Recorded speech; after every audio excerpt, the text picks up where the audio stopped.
La défense civile qui se trouve avec lui par l'intermédiaire de Diawara a résisté, mais Diawara a oublié, intentionnellement ou non, d'alerter la section défense civile de Bas-Congo.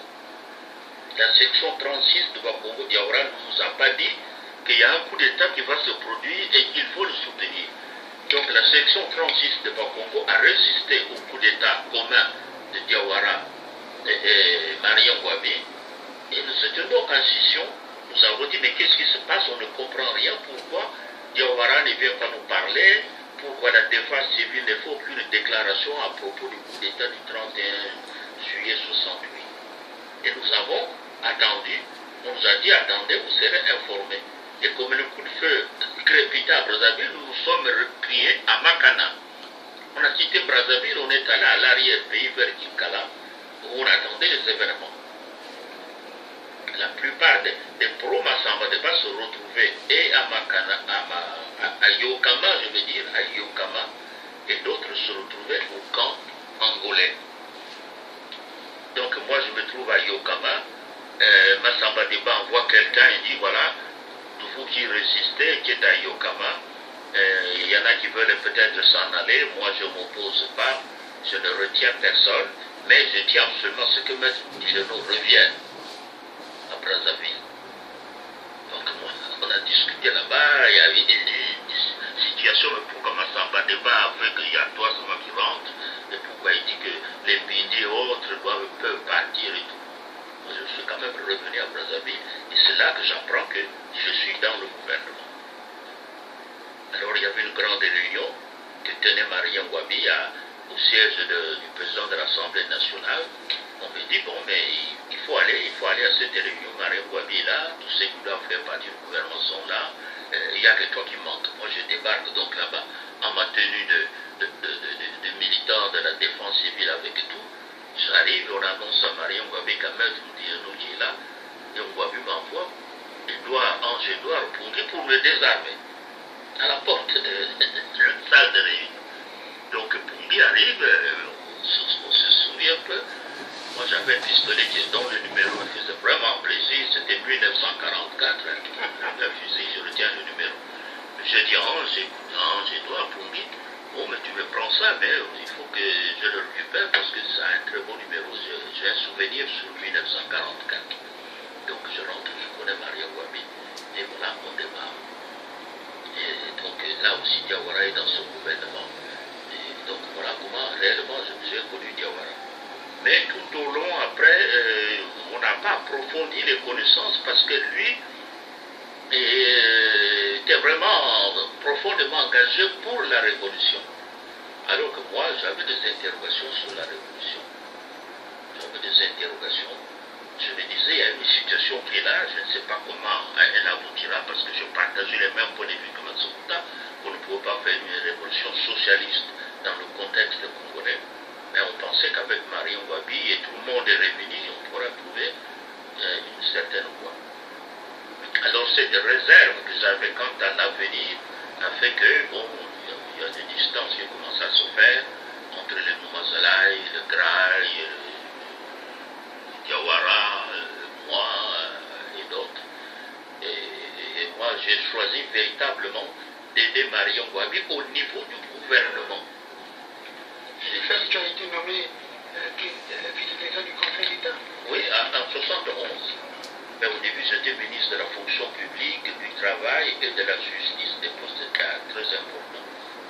Les ouvriers étaient très nombreux, le ministre du travail, la fonction publique qu'il fallait réformer, la justice qu'il fallait réformer, parce que la justice était tombée entre les mains des révolutionnaires, c'était n'importe quoi.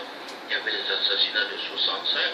Donc je pensais que c'est ce travail profond qu'il fallait faire et que Mariam Wabi devait être avant tout un chef d'État, presque plus civil que révolutionnaire. Et je me suis attaché, rapproché sérieusement de lui pour l'aider dans ce sens. Par exemple, quand il y avait des condamnations de révolutionnaires, je disais qu'il ne faut jamais verser le sang. Il faut savoir amnistier, surtout quand les gens étaient arrêtés parce qu'ils avaient parlé, ils n'avaient posé aucun acte matériel autre, mais il n'y avait que la parole, qu'il fallait savoir parler. Alors on m'a même dit que, oui, maître, etc. Mais ils ne comprenaient pas que c'était pour donner une dimension nationale à Marien Ngouabi. Alors je profite de ton micro pour dire ceci. Si Marien Ngouabi aujourd'hui a une dimension dans notre histoire, une dimension qui va rester, c'est celle qu'il a acquise pendant cette période où il n'a pas versé le sang, où il n'a pas fait de discrimination d'ordre tribal ou régional, où il a marché comme un patriote congolais, un citoyen congolais. C'est-à-dire jusqu'au mois de mars 70, après ça a commencé sa déviation, son annexion par des gens qui lui reprochaient d'être au service de tout le pays. Donc ce Marien Ngouabi que j'avais connu et avec qui j'avais marché, je l'ai vu dépérir à partir de 70, où les gens commençaient à dire que le pouvoir qu'il a conquis doit d'abord être au service du Nord. Donc je veux bien comprendre, parce que est-ce que c'est pas mars 71 que tu confonds? Parce que si c'est mars 70, mais le Parti congolais du travail n'était pas encore créé. Non, donc c'est avant la création du Parti congolais du travail. Non, le Parti congolais du travail était créé en 69. Ah, 69. Bon, voilà. Je retire ma question. Voilà, ça a été créé en 69. Ah oui, c'est Marien Ngouabi. Donc, ben voilà, il commençait à être annexé, ainsi de suite. Et là, ça n'allait plus du tout avec moi qui représentais la justice. Et la justice était caporalisée par la cour martiale, où il y avait des gens dont on ne connaissait pas le nom. Ah oui, je me souviens maintenant. Donc je comprends, mars 70, ça nous rappelle donc le coup d'état manqué de Kinganga. Pierre Kinganga, Pierre Kinganga. Oui, qui n'a pas été jugé, qui a été assassiné sans procès, sans rien, de Michel qui a été assassiné sans véritable procès, ainsi de suite. Et là, quand une cour martiale s'intervient dans la justice politique, le ministre de la Justice qui est écarté, il n'était pas au bureau politique, parce que je n'ai jamais été au bureau politique comme un traité de tiède, mais je n'étais pas tiède, j'étais plutôt un juriste politique, un patriote, plutôt qu'un révolutionnaire. Je peux dire aujourd'hui, après l'histoire, un révolutionnaire aveugle, parce que ça n'a pas abouti. Donc tous ceux qui croyaient à la révolution, ça n'a pas abouti. Je peux dire qu'ils marchaient de façon aveugle. En fait, je voulais poser quand même une question. Je vais revenir en arrière. On a parlé des assassinats de 65. Les assassinats de 65 ne se limitent pas seulement à Matsukuta, Masweme ou Bravo. Il y a eu le capitaine Bikoumou qui a été exécuté. Oui. Ben oui, mais cette affaire n'a pas été analysée parce qu'on ne sait pas exactement ce qui s'était passé pour le capitaine Bikoumou. On ne sait pas. Non, on sait que c'est les rivalités du clan de Ngouabi, puisqu'il était capitaine et c'était un brillant officier. C'est tout à fait possible. C'est ce qu'on dit. Hein. Oui, c'est tout à fait possible. Mais la conférence nationale, on n'a pas examiné. Ah oui, on ne pouvait pas examiner parce que le protagoniste, parce que nous aussi nous menons des recherches. Nous faisons des recherches. Moi, sincèrement, je le dis, pour la clarité de l'histoire de notre pays, il faut que tous les intellectuels qui ont des éléments d'appréciation les mettent à la disposition de certaines personnes pour les analyser. Ouais. Moi, c'est pour ça que j'ai conclu que le capitaine Bikoumou, c'est un problème de rivalité entre militaires. Ben oui, absolument. Voilà, d'autres choses, mais il y avait parce ça. que je ne voyais pas le capitaine Bikoumou être impliqué dans les problèmes politiques. Ben oui, voilà. Parce que moi, je voyais quand il vivait vers le stade de Gaulle. Ben oui, ben donc voilà. On était très voilà donc ma cohabitation avec Diawara, pas très très claire et tout. Et donc quand Marion Ngouabi en 70, il y a l'affaire Diawara, en 71, ça s'embrouille, et il me nomme vice-président du Conseil d'État en décembre 71. Et à l'occasion de ma nomination, tout le bureau politique a été détruit par Ngouabi. La fameuse phrase « ceux qui sont montés trop haut doivent descendre », il a ramené tout le bureau politique par terre, y compris Diawara. Donc la tension était grande entre ceux qui étaient au gouvernement et ceux qui étaient au bureau politique et qui se trouvaient déçus. On dirait, mais maître, vous dites, nous monte pendant que d'autres descendent, et qu'est-ce que c'est, qu'est-ce que ça signifie. Et alors, ça se passe en décembre 71. Diawara est hors bureau politique, Noumazala aussi, Graï aussi, énormément de gens hors bureau politique. Et donc, toi, tu es passé au bureau politique? Non, moi je n'ai jamais été au bureau politique. Jamais été au bureau politique. C'est seulement au comité central. C'était au comité central et au gouvernement. Alors donc alors que le gouvernement était très très proche de Mario Wami, on voulait qu'il soit vraiment un gouvernement de la nation et pas un gouvernement seulement des révolutionnaires. Parce qu'il y a ce problème-là, le gouvernement est au service de la nation, alors que la révolution était au service d'une classe.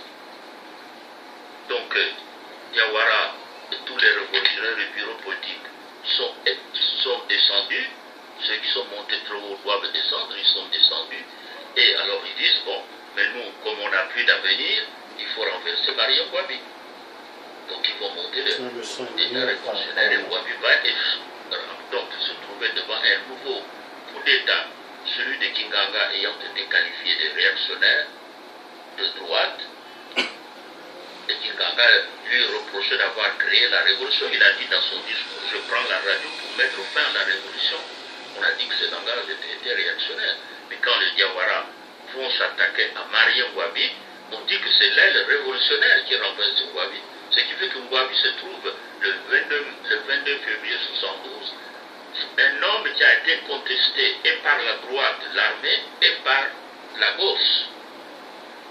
Et quand Wabi, plutôt quand le 22 février se produit, Wabi n'est pas à Brazzaville, il est avec Sassou à Pointe-Noire.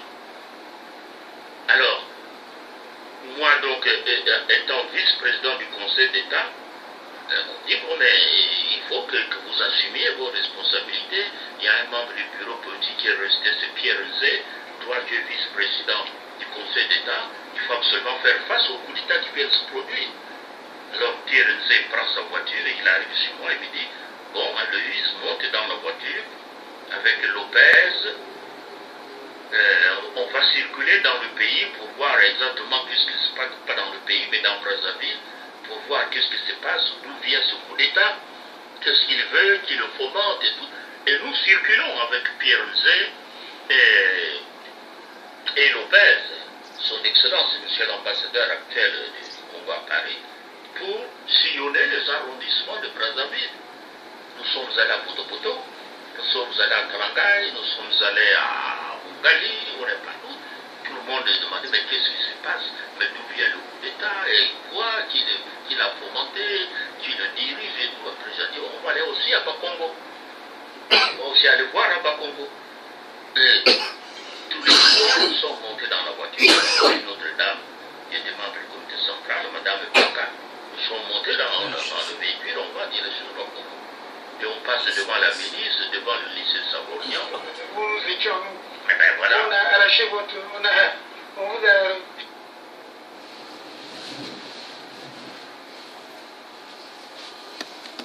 Donc, nous avons bien suivi tout ce qui a été dit comme vérité. Le problème du Congo, nous devons résoudre beaucoup, pas mal de situations.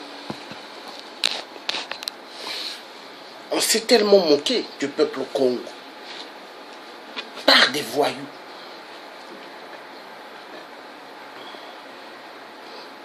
Donc, cette fois-ci, nous devons bien travailler. Parce que comme lui-même il a su bien le dire, qu'est-ce qui prouve que nous allons réussir cette conférence internationale BIS? Il a bien dit. Dans la vidéo précédente que j'ai enregistrée.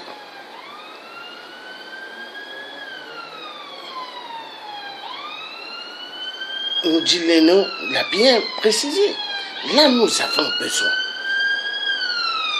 d'une clarté. quand nous regardons l'époque de tous ces vieux-là, mais ils sont à l'origine de beaucoup, de pas mal des situations à laquelle nous vivons aujourd'hui. Pas mal de générations sacrifiées. Pas mal de générations hypothéquées à cause de ces vieux-là. Ces vieux barbares, ces vieux mesquins, avec leur œuvre satanique. La loge, franc-maçonnerie, leur système Illuminati, leur système des francs-maçons de merde. Voilà. Nous avons besoin de sortir maintenant de tout le gouffre mensongère des sectes dans le monde politique. Pas question de ramener des sectes dans la politique. Et pas question que nos pays maintenant connaissent ce genre de secte bizarre, bidon. Nous avons besoin d'une Afrique meilleure pour toutes les générations. Voilà ce que j'avais envie de dire.